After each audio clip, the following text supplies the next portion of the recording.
connections.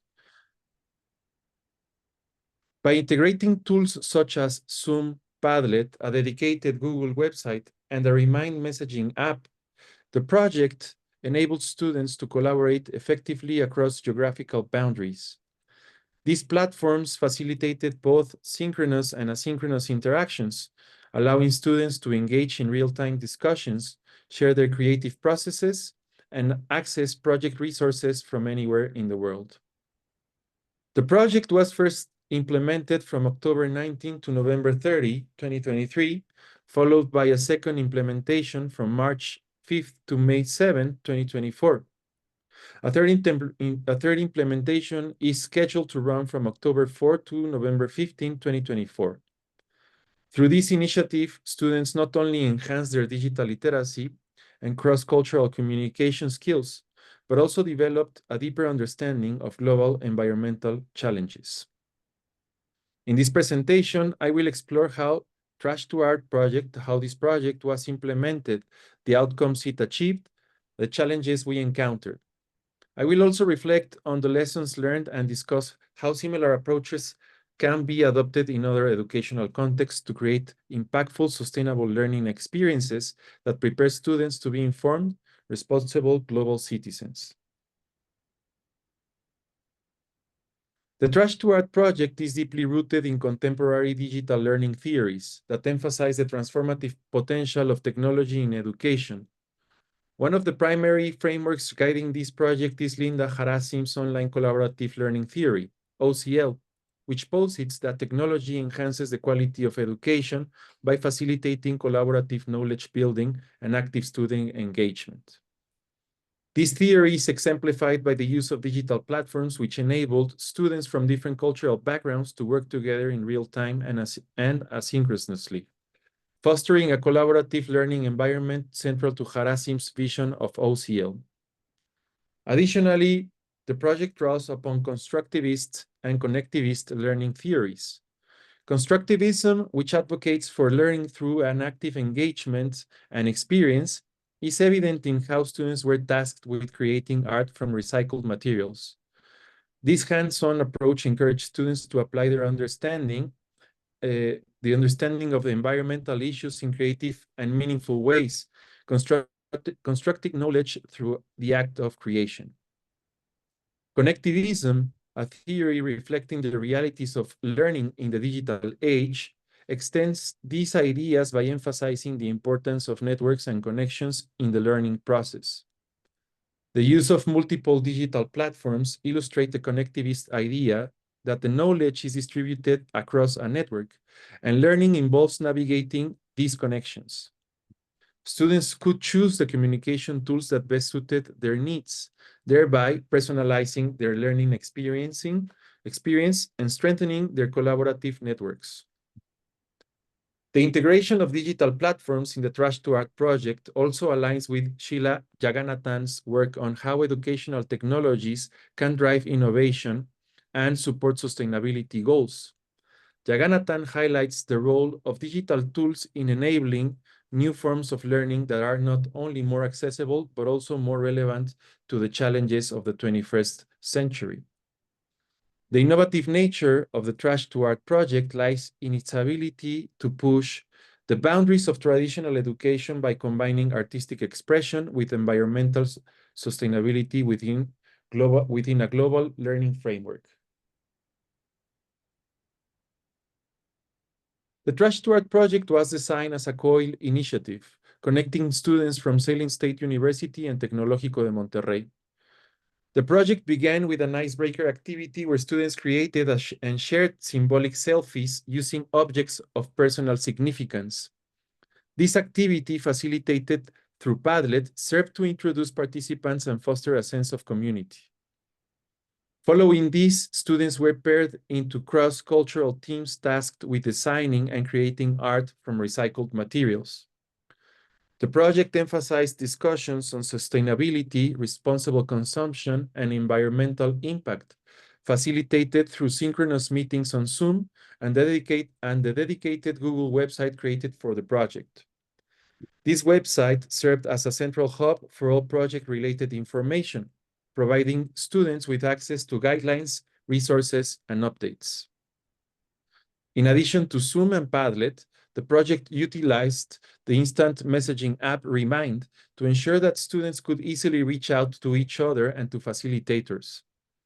This platform was particularly useful for quick updates and reminders, helping maintain consistent communication throughout the project. However, communication among peers often extended beyond the suggested tools, with students choosing to interact through platforms they were most comfortable with, such as Instagram, Facebook, WhatsApp, or email. This flexibility allowed students to establish connections in ways that best suited their communication preferences, further enhancing the collaborative experience.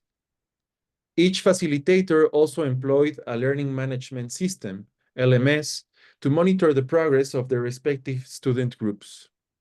The LMS was used to track submissions, provide feedback, and ensure that project milestones were being met.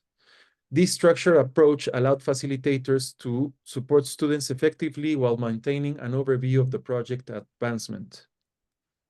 The integration of various digital tools played a crucial role in the project's success. Zoom was essential for the real-time discussions, allowing students to collaborate despite being in different countries. Its video conferencing and screen sharing capabilities made it possible for students to engage in detailed conversations and visual brainstorming sessions. Padlet provided a flexible asynchronous platform where students could share multimedia content and comment on each other's work, supporting ongoing dialogue and collaboration. The dedicated Google website ensured that all students had access to the same information and resources, creating a consistent foundation for the project.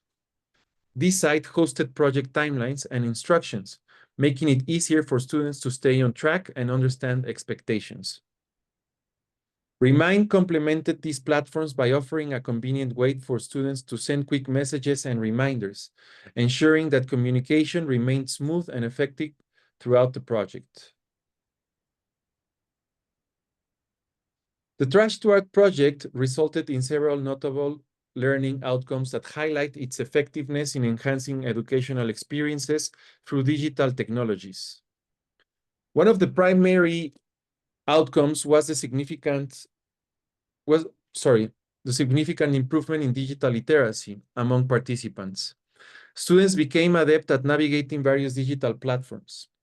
This increased familiarity with diverse digital tools equipped students with skills necessary for effective online collaboration, an increasingly important competency in today's globalized world. Moreover, the project fostered cross-cultural communication skills. By working in international teams, students were exposed to different perspectives and communication styles, enriching their collaborative efforts.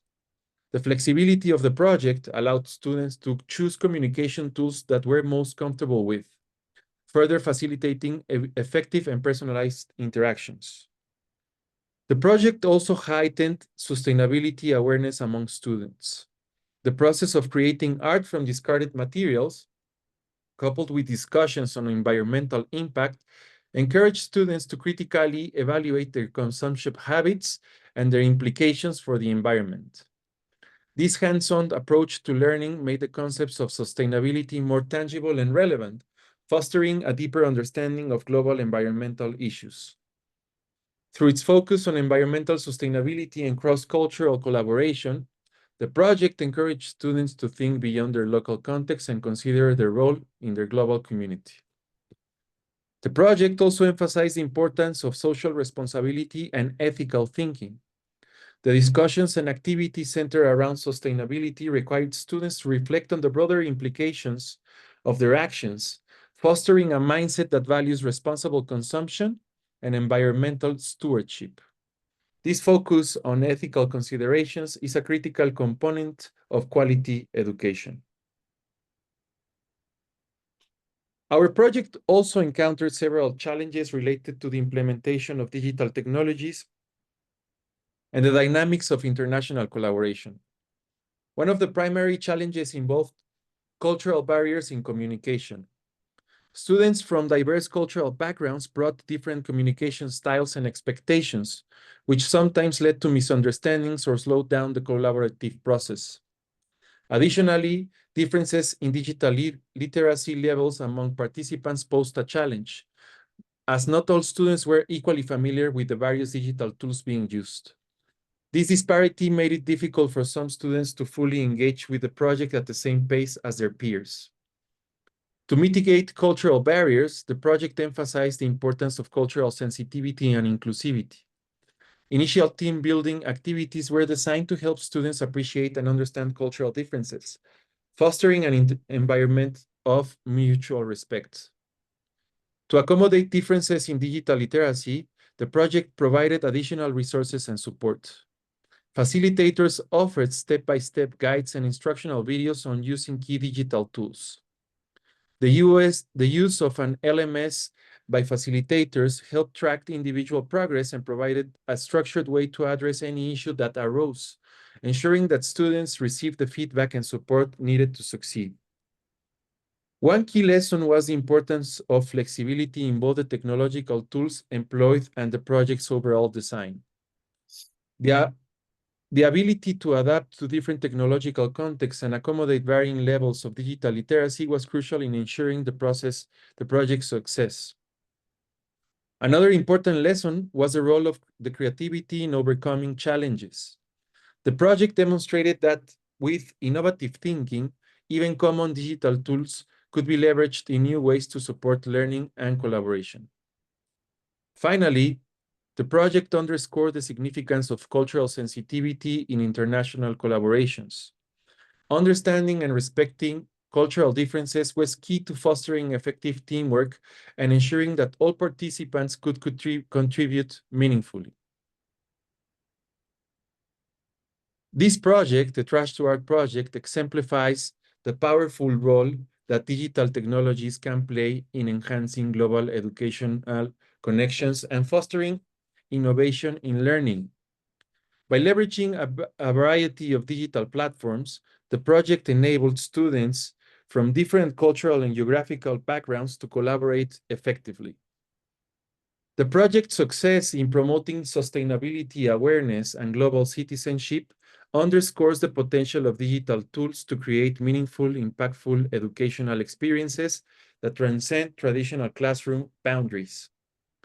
The lessons learned from this project, particularly the importance of flexibility, creativity, and cultural sensibility, provide valuable insights for educators to look to implement similar global initiatives. Our project offers a compelling model for how technology can be used to create collaborative, innovative learning experiences that align with the goals of quality education and sustainability. I encourage educators to adopt and adapt these approaches in their own contexts, using digital platforms to connect students across borders, foster global citizenship, and address the pressing issues of our time.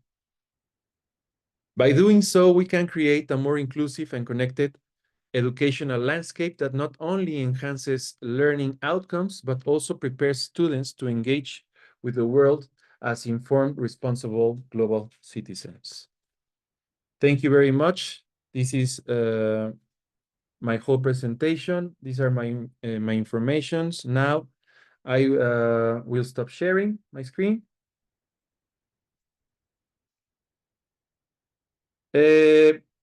Now we would love to learn from other speakers. We now invite Professor Krishn Goyal from the Jai Narayan Vyas University in India to present the impact of digitalization and automation on employment, a critical analysis.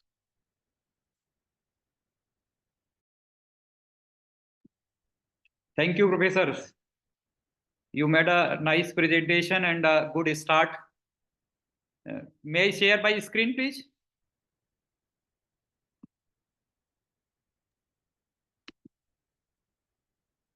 I think, Professor, you might you can share your presentation now. You can share your screen. Yes, please. Thank you.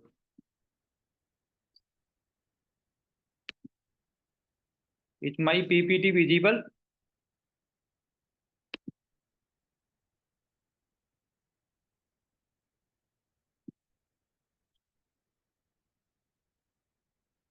Please confirm my PPT is visible.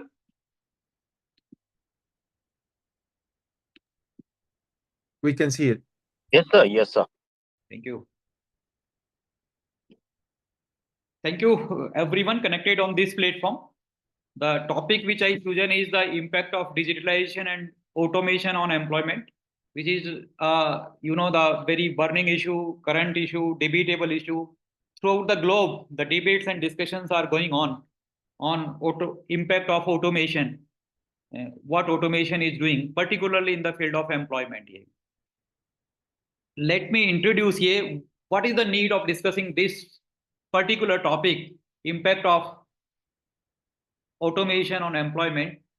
I'm putting some headlines of the newspapers. Few days back, the BOFA report says Indian IT firms set to slash 3 million jobs due to automation. 69% of jobs in India under threat by automation in 20 years. Automation has the potential to eliminate 73 million US jobs by 2030, and 85% of Americans approve of automation only in job that dangerous and unhealthy for humans. So these are, the some informations and some reports based on their research, and which prevails or which motivate me to address the issue before the the intellectuals connected on these platforms. I have conclusions of some of the reports. A World Economic Forum says AI will replace some 85 million jobs by 2025. Forbes report is there. By 2030, the number of jobs lost to automation in the US will reach 73 million. PwC report is there. By 2030, up to 73 million US jobs will be lost due to automation. According to the report, AI could displace about 7 million jobs in the UK from 2017 to 2037. However, around 7.2 million new jobs will appear in the process. So it's a debatable issue because it's not 100% true that it will displace or it will only create unemployment. Of course, it will create some new jobs also, but there will be a difference between creation of new jobs and displacement of the jobs due to automation. You people are supposed to think on this topic. Few more conclusions are there. Automation could potentially impact up to 30% of UK jobs by early 2030, affecting different types of workers and industries at different times. Over 30% of jobs in Britain could be taken over by artificial intelligence. One more report is there. 69% of Indian jobs are threatened due to automation. So these are, some reports and some conclusions and some newspaper headlines motivate me or inspired me to discuss this topic before the intellectual group connected on this particular platform. Although this is not a new concept, this particular concept was coined in 1928 or 1930. In 26th of February 1928, Evan Clark wrote an article, and he says that march to the machine makes idle hands. He claims that onward march to machines into every corner of our industrial life has driven men out of the factory. This concept is coined in 1928. Even at the time, the US rate of employment was only 4.2%. Around then, Keynes in 1930 coined the terms technological unemployment in his famous book, Economic Possibilities for Our Grandchildren. So when this concept was coined in 1930, what is the need of discussing today this topic? That's I'm going to explain to you, because since 1930 to till 2016, the speed of automation and digitalization was very less. The speed was very less. But now, 2016 onwards, or 2017 onwards, or you can say 2015 onwards, the speed of automation is at the highest level, and this has started displacing, you can say even better, displacing the human beings, the manpower in the factory. And this creates, a challenge for all of us to discuss, debate, and think on the alternatives, what can be. So now the question arises that what is automation? How has automation affected the job market? This is the question that has been on the minds of many workers, as automation has increasingly replaced jobs that were once done by humans. So automation, everyone connected on this platform knows automation is using electronic and technology that minimize the human intervention and increase performance and reliability. Automation able to reduce the need for manual labor by using tools, technologies that can replace human possibilities. And there are three types of automation: robotic automation, cognitive automation, and process automation. All we know. So job, all of us connected on this platform knows job comes from primary sector, secondary sector, or tertiary sector. If we divide, the GDP or the gross domestic product, there can be either primary sector or secondary sector, means the industries, and or tertiary sector means service sector. Yeah. So, due to the automation, the core agriculture has seen a significant reduction in job due to automation. Because earlier, whatever the work being done, particularly in India, by human beings, now machine has taken place. The tractors, the JCBs, and many more machines have taken place and man is out of that scenario. So that leaves manufacturing. And if we see the manufacturing services, of course, manufacturing services is a growth engine and the main sector which creates job. But there also the machines and the automation process is there. And service sector, if we see, all of us are connected by this, the artificial intelligence, IoTs, robots have taken place here. Even the robo advisors, whatever the job which can be played by human beings only, now robots are doing that job, even advising the human beings here. So this is one image I show you. This is a the working model of a factory, and this is a Indian factory, Amul factory. They have two factories. One is for chocolate and one is for milk producing factories. So earlier in this input to output process, thousands of workers were working. Now this is a running process here.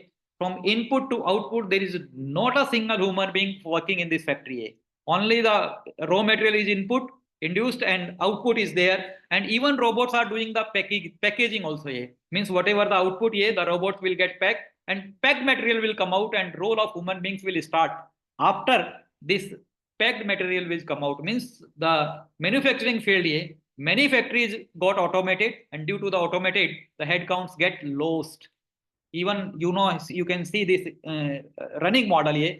Robots are doing the job, machines are doing the job, human beings, not a single headcount is there here. So this is the things which I would like to share with you here. I have one data, this is from India, Indian economic growth, and this black line shows the GDP growth and the lower line shows the employment growth. If you see, the employment growth rate is lesser than the GDP growth rate. So this automation did not bring impact on GDP, did not bring impact on GDP growth rate. This is bringing impact on employment only. That's why we need to worry. One more image you can see, the gap between the productivity and employment is increasing. Means another concept we need to think is that due to the automation, the productivity is not declining. Although productivity is increasing, the only thing is employment get declined or employees get displaced here. Although the production is increasing, the quality of production get improved due to automation or due to machinery or due to digitalization. The only thing, the head count is declining, and this is, of course, a sign of worry, particularly for the countries which have higher population, particularly India and China. We need to worry. This is one growth cycle I showed you here. This is a common cycle which all of us teachers connected to economics or sociology might be teaching. This is a common cycle. When money increase in the market or by individual, certainly it will increase the demand, and demand will increase production, and production will increase employment, and further employment will increase money supply. So in any country want to get speeded up, particularly in development, this cycle should remain positive. It should not become vicious. What happening, sometimes it becomes vicious, particularly in India, at the stage of demand and production gap. Money supply increases, due to money supply the demand increases, but when demand increases, if demand production not match up with the demand, sometimes it get inflated, means the inflation, and sometimes deflation. The demand is less and production is more, then it can convert into the the deflation. So inflation and deflation can break this cycle here. If this cycle will become vicious at demand and production stage. But nowadays, means in current scenario, this cycle is shifting little bit. It's not breaking at the stage of gap between demand and production. Now money supply is increasing, demand is increasing, and due to demand, production is increasing, but employment is not increasing.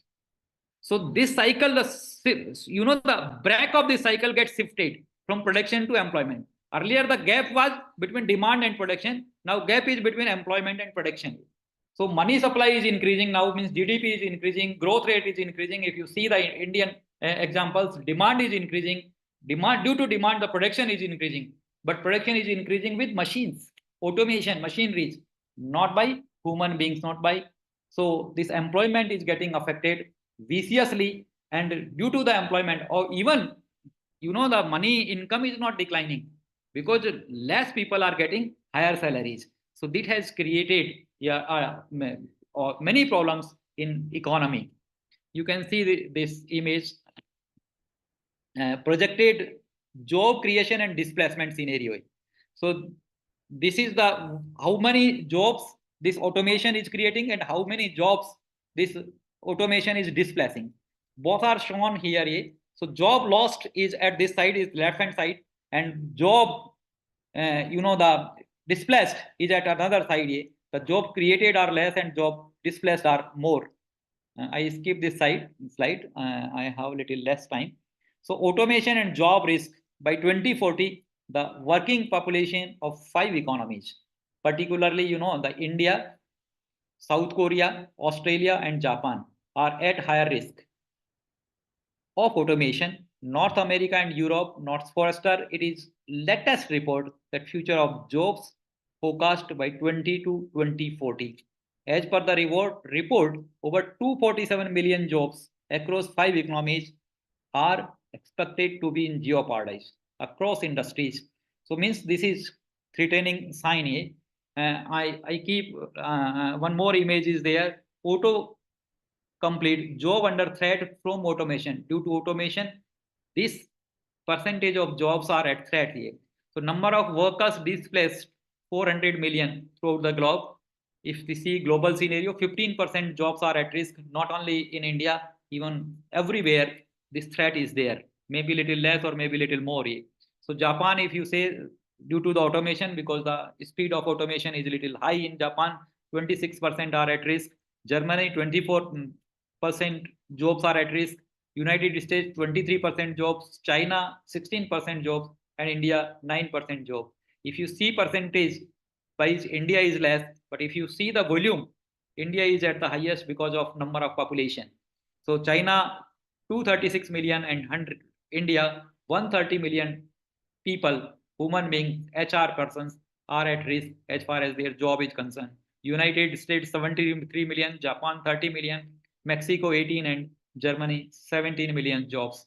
So this one report is, the alarming. And am I not visible? Oh, sorry. Just a minute. I think my video is, my video is not on.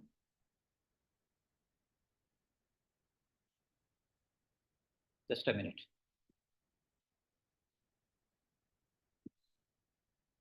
Am I audible, visible also now? Sorry.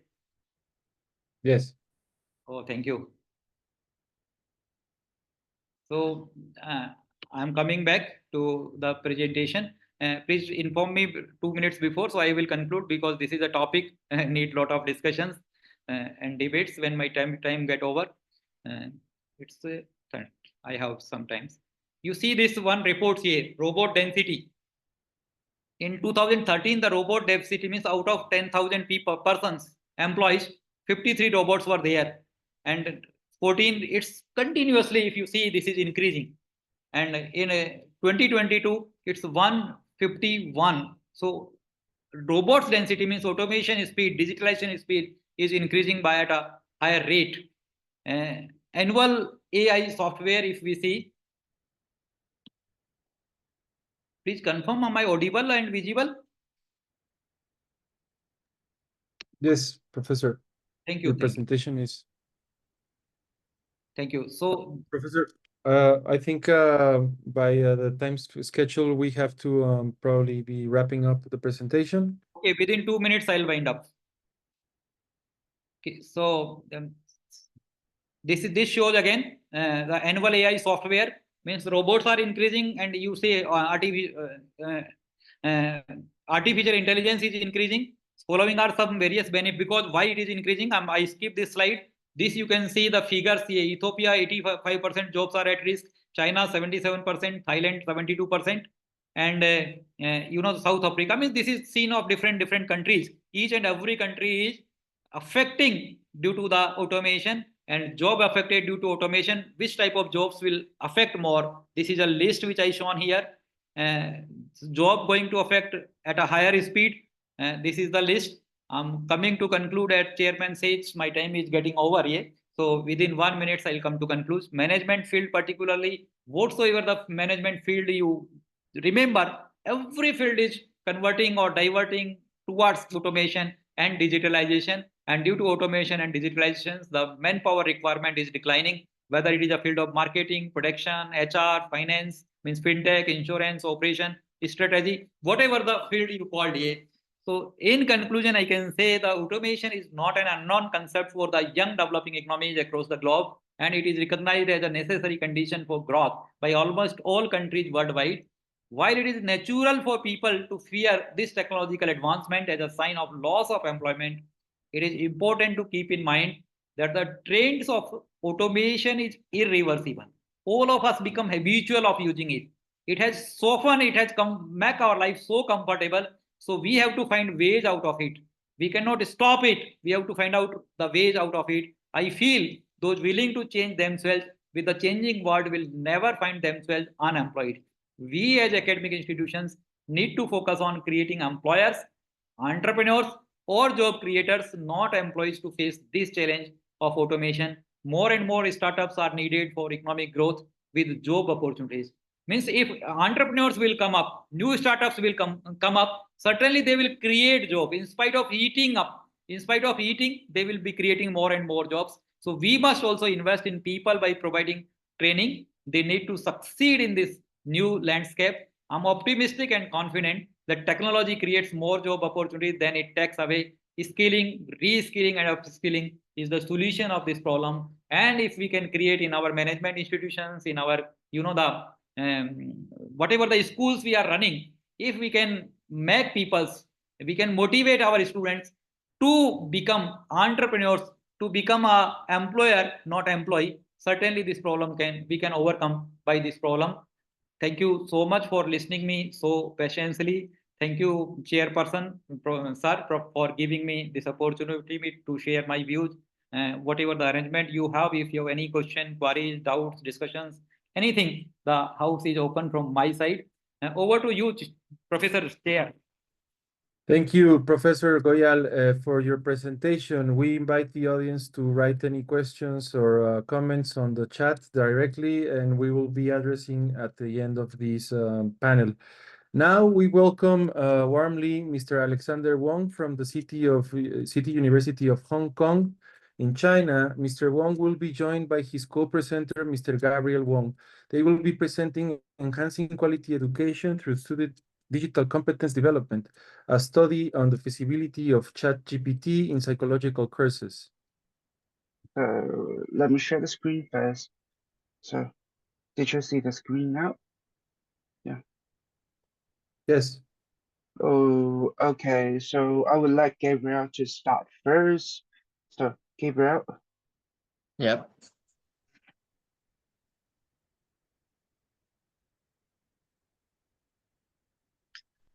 So good afternoon, everyone. I'm Gabriel, a senior studying in City of University of Hong Kong.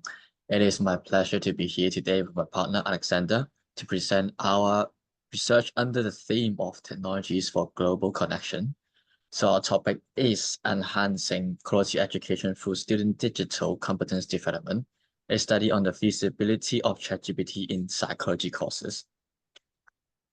So as we all know, the 2030 Agenda for Sustainable Development, adopted by the United Nations, has established 17 Sustainable Development Goals to be achieved by the year of 2030. So among them, one of these critical goals is the SDG 4, which is quality education. The SDG 4 strives to promote inclusive and equitable quality education and encourage lifelong learning opportunities for everyone. These align with the overarching goals of sustainable development to create a better and more prosperous world for all. Now, what do we mean by digital competency? So digital competence refers to the set of skills, knowledge, attitudes needed to effectively use digital technology and navigate the digital world. These include problem solving, digital content creation, information and data literacy, safety, and communication and collaboration. But how do acquiring such a skill set help achieving the goal of SDG 4 though? It is because knowing how to navigate and command digital technologies such as generative AI like ChatGPT would enable a flexible and learner-centered learning environment for all the students.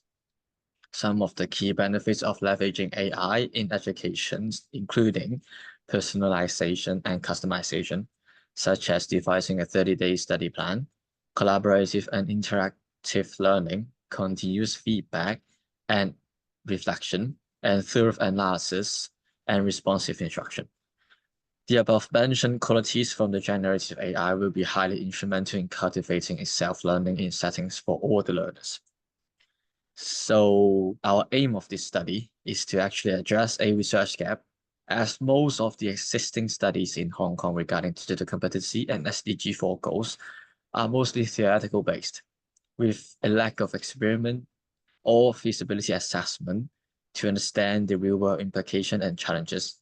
Hence, our research question is, what is the potential of developing students' digital competence, particularly in leveraging generative AI tools like ChatGPT, to support the achievement of sustainable development goal 4 on quality education. So moving on to the methodology, our study involved 80 volunteers, which they are all university students from different years of study and academic majors. We first provided a training section on using ChatGPT to support their psychology coursework, such as generating project ideas, explanation, and examples. The students then use ChatGPT throughout their courses, and we collect their prompts and output for analysis and comparing their prompts before and after the consultative sections. We also conduct semi-structured interviews to provide deeper insight into students' experience with ChatGPT, focusing on different aspects of digital competence. Now, let me pass the time to my partner, Alex here. So thank you, Gabriel. I'm Alexander from City University of Hong Kong. So to better understand student experience and their usage of ChatGPT to evaluate students' digital competence, 32 completed students from writing analysis and we have interviewed 80 students on a semi-structured basis. Afterwards, content analysis was applied in analyzations. From the results of prompt analysis, variations in application is shown. To some level, the students only applied ChatGPT at a very surface level. In Bloom's taxonomy, most of students only showed low-order thinking, asking questions like how, what, when, where on a certain content. From the following example, some students showed a higher level of thinking and more on applications. For example, before the course, students may ask what is the difficulties of that, because we are doing a project on different jobs. So they will ask what's the difficulty of that. But afterwards, they will think deep, applying certain theory from the psychology to analyze the facts on a theory basis. And here's a greater example that students demonstrated a more advanced skills in analyzing their content and their work. So what do the work correspondents do? The students do the comparative in evaluating their work and content in a pros and cons manner and categorize them for that using ChatGPT. So we understand students' prompt? What about their interview? So from their interview, we want to understand students' experience of ChatGPT and their own digital competence through interview. Variation in understanding and application was shown.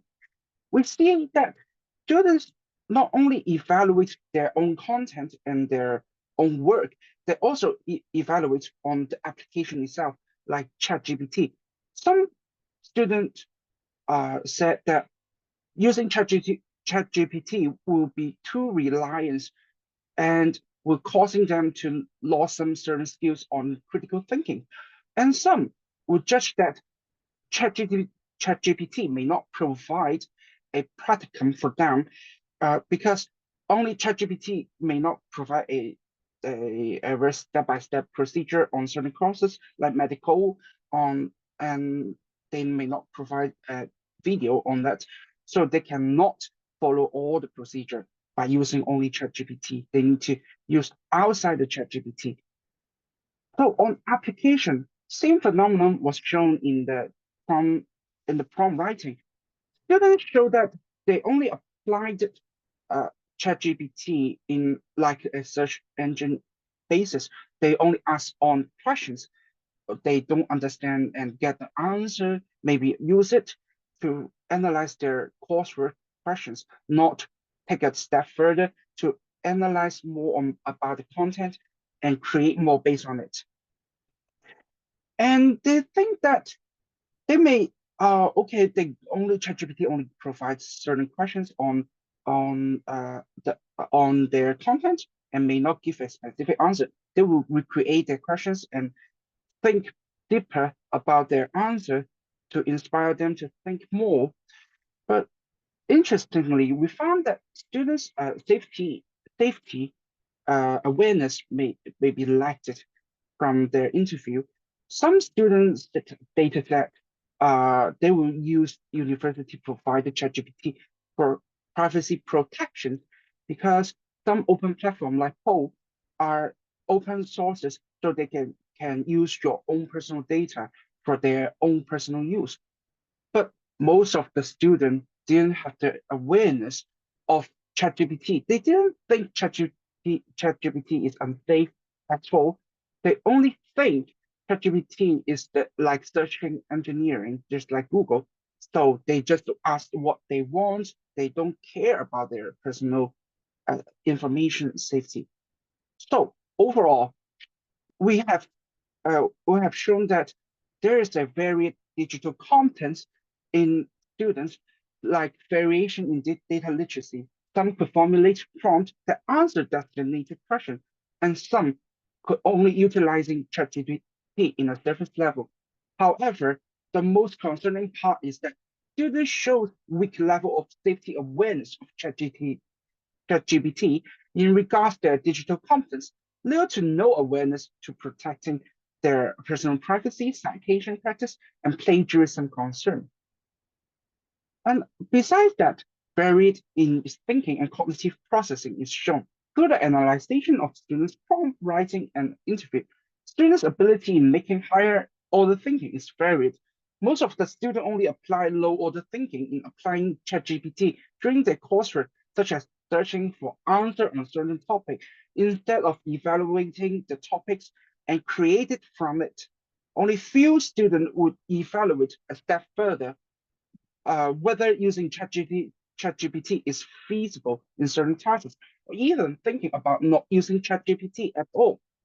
All in all, is it feasible to apply ChatGPT in university course? The answer is yes. It shows potential benefits of integrating AI and ChatGPT into university courses. But the challenge is that the variations of digital content in personal level needs to be addressed and improved on students to make it more efficient. So that's the end. Thank you. Thank you, Mr. Wong. Also, thank you to Mr. Gabriel Wong. Now, we excitingly welcome Dr. Fadi Abuamara from the Shenandoah University in the United States. he will present the paper Enhancing Equity and Inclusion in Global Exchange through Virtual Collaboration for Phishing Detection. Please, Professor.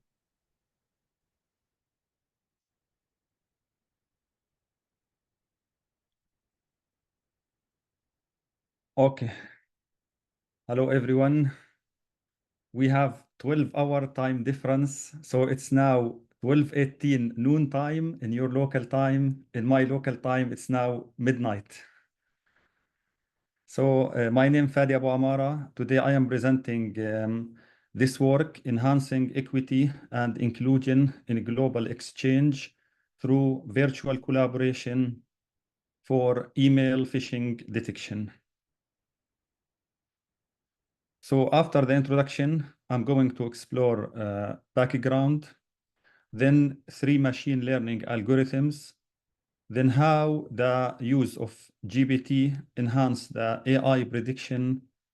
Then finally, I'm sharing the experimental results and my conclusions. So starting, we speak about email phishing. As you know, phishing attacks are a growing threat, causing financial and reputational damage. And when we speak about this, it's estimated about 3 billion phishing emails sent every day. This is a huge number. Also, about 94% of organizations fall victim to phishing in 2023, last year, and estimated about 36% of data breaches involved a phishing attack. So the use of the traditional methods like blacklist, signature-based techniques, and statistical methods, as I will explain in the next slide, have limitations. So our proposed solution, a hybrid model combining machine learning and natural language processing to improve email phishing detection. Now let me jump to the background. As you know, the phishing email trick a victim into revealing sensitive information.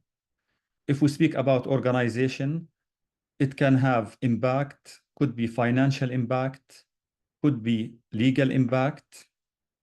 For example, violated the HIPAA or the H or the FERPA law, and which is most devastating reputational damage. Now, if we speak about the traditional methods used for email phishing detection, the first one, blacklist. Blacklist, you create a list. In this list, you just block a sender by email or by domain.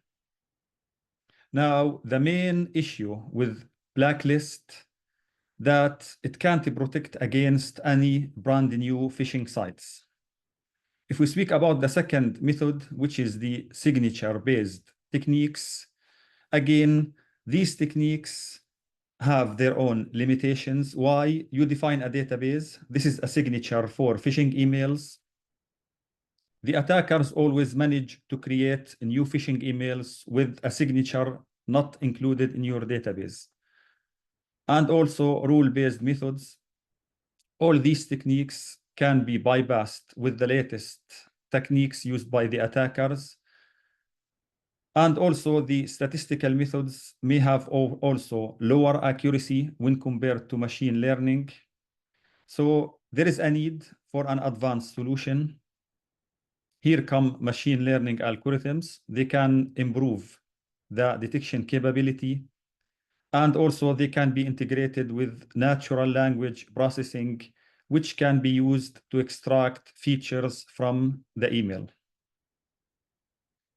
So I'll be exploring 3 machine learning algorithms. Let me jump to the first one, logistic regression.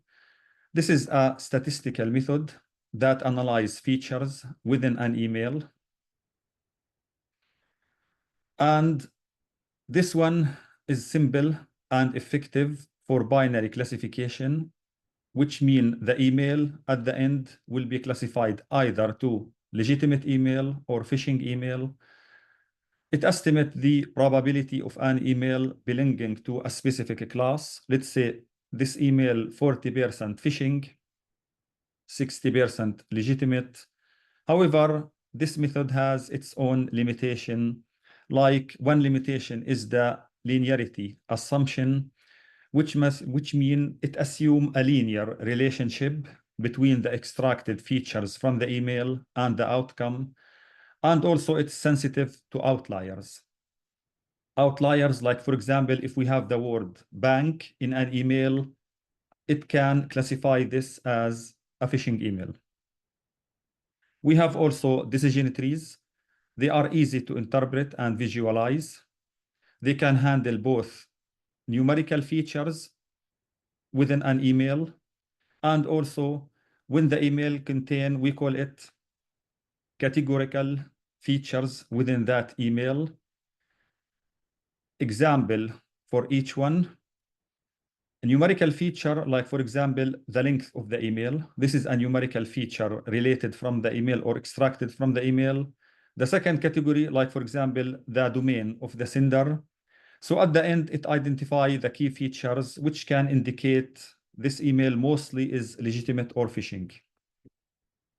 The random forest, here we speak about aggregation of decision trees. In this example, we have 3 decision trees.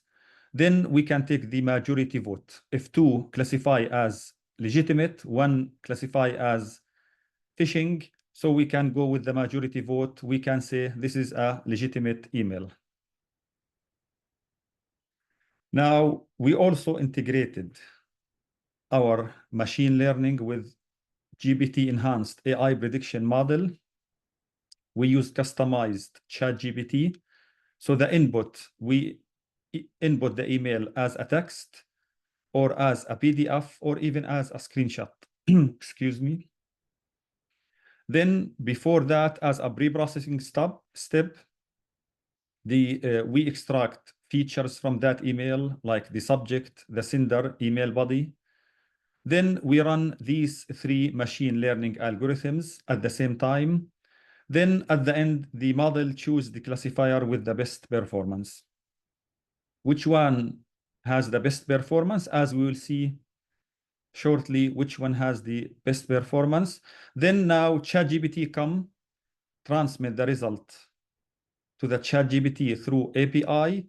Then now ChatGPT provide personalized feedback to the user, helping the user understand why this email is classified as phishing, and providing also suggestions.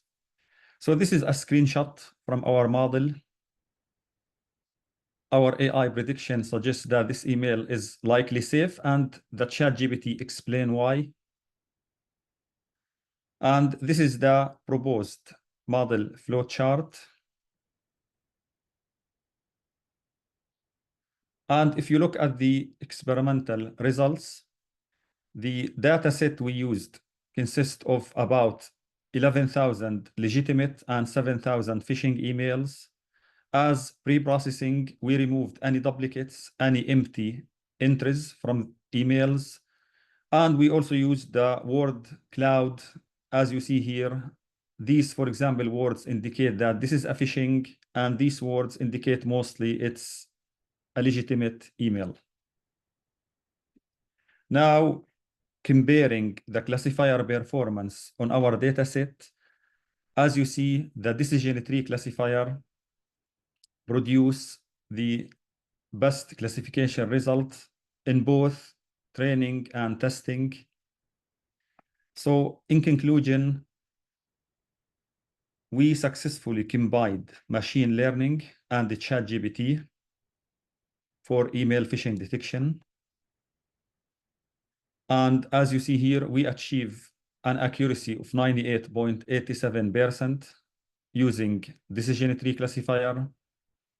Also, the customized ChatGPT provide feedback personalized to the user, explain why this email is classified as legitimate or phishing, and also educating the user, so the user in the future can understand that this email is phishing email or legitimate email.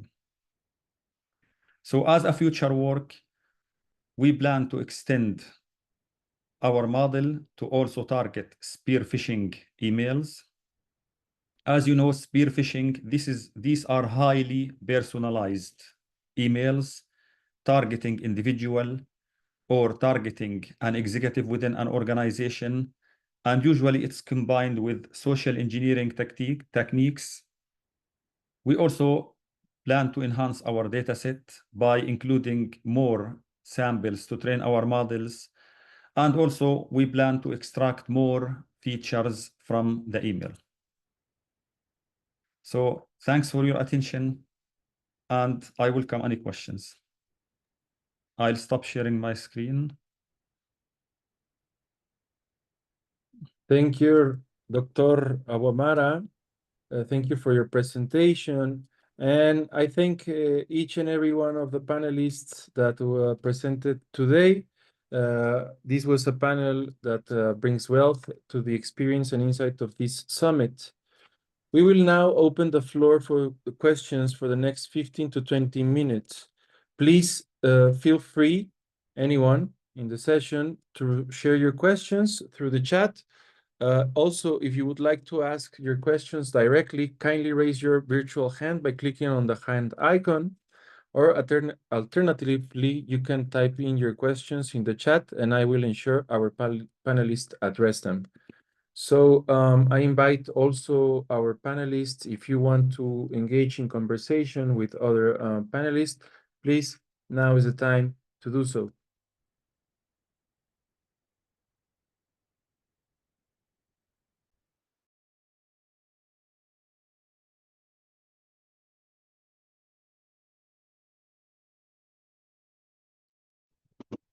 Hello, that's a question I want to ask because is that okay? Please, Yeah. go. So as I can, we can hear that there are, some of the presentations also mentioning about ChatGPT, which we also see that actually in the coming time that there are more and more usages of AI technologies, in courses. So while when we talk about using AI technologies, especially we are talking about to connect globally. So when we as like teaching colleagues, somehow when we try to mark students' work, so it's somehow that we need to take care of whether this is really come from them or come from the AI technology. And if it is talking about that, we want to having the students engage in collaborative projects, for example, in some COIL collaborations. So is there any suggestions or any ideas from the fellow, panelists could share that? Is there anything that we can somehow we take the best benefit of the ChatGPT or maybe the AI technologies instead of just, the students just rely them to, somehow to do something in terms of for collaborative projects. It's not necessary from the ideas, but this is from ChatGPT. So anything or any ideas or any experiences from you that could share to us that you, in your classes that could be, helping with preventing that to happen or resolve that kind of, doubts? Thank you for your question. Anyone who wants to address the question directly here on the panel? So may I answer this please. question? Yeah, so we did the project on a course in psychology course in City University that the course is not focusing on whether or not they can apply the theory. So we use ChatGPT to help them to write a poem and use it to implicate in other AI, like generate some pictures, because we included a booklet and a booklet and poster in the coursework. So they need to use ChatGPT to generate their pictures, because we consider that not every student is like great at designing. So we combine the usage of the AI to help them to implementing their idea in their design using ChatGPT. So I see the benefits is that we can accommodate a lot of students' ability in some way, whether they can theoretically presenting some stuff but cannot present it visually, so they can use GPT to help them out to sort out these questions. So I do see the benefits in helping students achieving something they cannot achieve uh, right at the moment. Yeah. So, and also curious about the collaborative projects. So, for example, in terms of doing virtual exchange, so somehow that we need to line up, not just, not talking about within our students, we're talking about also working with our partners or maybe, the international peers from other institutions. So somehow that, how do you, or maybe to the panelists and to the audience here. So do you have any tips or, ideas that's talking about that we can make the best use of the technology to benefit students' learning and their collaborations then? Yes. Yes. Yeah, please. I think there are many ways we can collaborate, because now the virtual platforms are there. So one thing we can use virtual platform for exchanging views means teaching students from distance. Teachers connected from different countries, even they can come to these countries and teach for some times, and remaining parts can be delivered through online. So these can be the way in which we can get benefit of the best faculties of the globe for the benefit of our students and faculty members here. Like in my university, we have started a process. We invite some of the the good faculty members from different universities. They can come for 10, 15 days or a week or 2 weeks, and remaining part they can deliver, because they have connectivity with the students, and the remaining part can be delivered through online platforms like the Google Meet or whatsoever the virtual platforms are, can be used here for exchanging views here. That can be the best way to use the best global teachers for delivering. Everyone is having the different talents, and another things we can have some the good projects, joint projects, or the for research. So that will enhance, of course, the research, because everyone is having the different talents.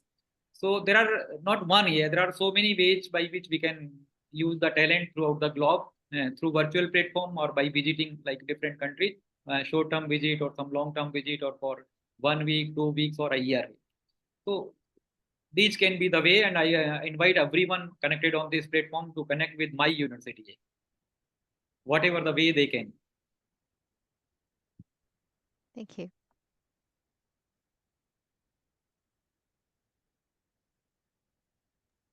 I also would like to add that, well, to my students, I all the time, it's now inevitable that our students will be using artificial intelligence, and I try to make exercises with them. Like I try to do activities with them in the classroom, in order that they detect how to use these technologies, and they can implement them on their assignments.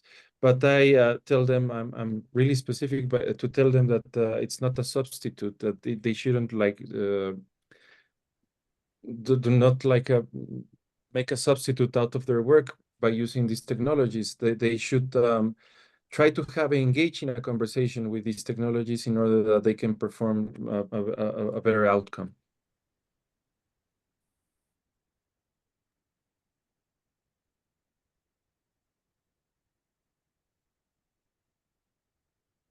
Okay. Anyone else would like to ask a question?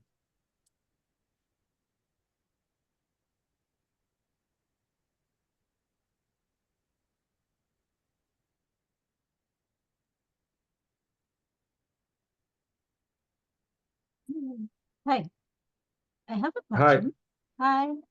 I've learned from another seminar, from should be Professor Townsend or Townsend, that he taught me that we should try the AI, say prompts, different prompts before leading students in certain tasks or assessment items.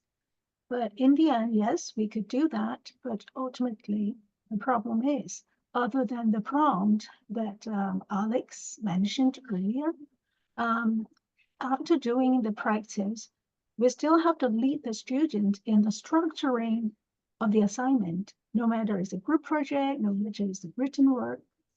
So I just wonder, after letting them to explore in the AI tools or ChatGPT, whatever, after telling them the structure of the assignments or projects, how to structure it, what else? I mean, the takeaway, how could the technology blend in the whole learning process or even thinking process? Thank you.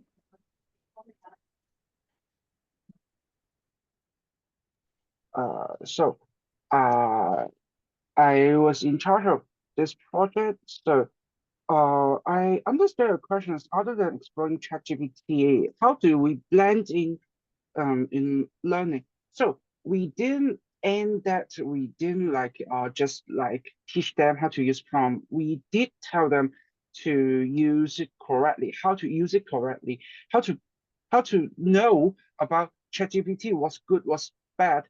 And we didn't on the surface level, like teaching them how to use it and that's it.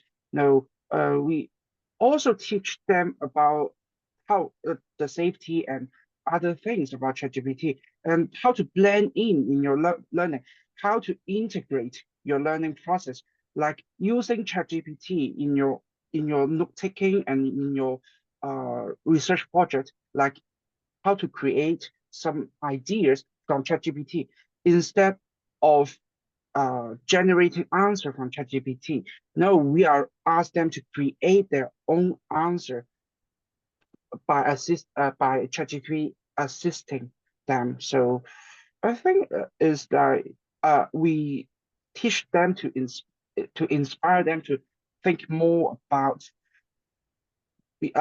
think more beyond the ChatGPT and plan into their own study program. Yeah. Yes, that's very right about the inspiration. Inspiration is very important. Thank you, Alex.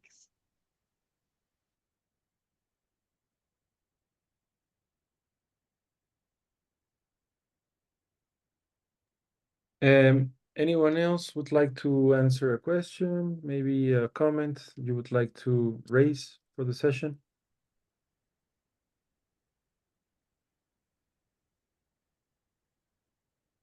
Okay, if we don't have any more questions, I think we can wrap up this session. But we have someone is the administrator here at the summit would like to share with us a quick note for the coming up sessions.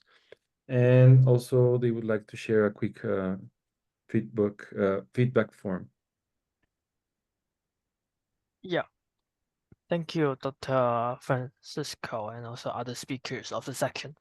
It's also, I would like to share a very quick note that the upcoming symposium that will be running later today at 2:30 Hong Kong time, and we will have speakers from the Norway, Thailand, Singapore, Germany, and also from Hong Kong. So I'm really looking. We are really looking forward to meet you soon. Apart from that, prior to us ending the meeting, ending the conference section, we also will have a feedback form. We will be running another summit next year. So all your feedback will help us to organize a more a better experience for the participants next years. Okay, thank you, Ethan. I think we have the link in the chat so everyone can answer maybe these feedback. It would be a great help, and also you can scan the QR code. So we are approaching the end of our session. I want to take a moment to thank each of our panelists for sharing their insights, their experiences with us today. I appreciate everyone's participation, and I hope you enjoy the upcoming sessions of the summits. Have a wonderful evening, afternoon, morning, wherever you are. See you. Thank you. Thank you, sir. Thanks a lot, Professor Francisco, for smooth functioning of the session. Thank you. Thank you.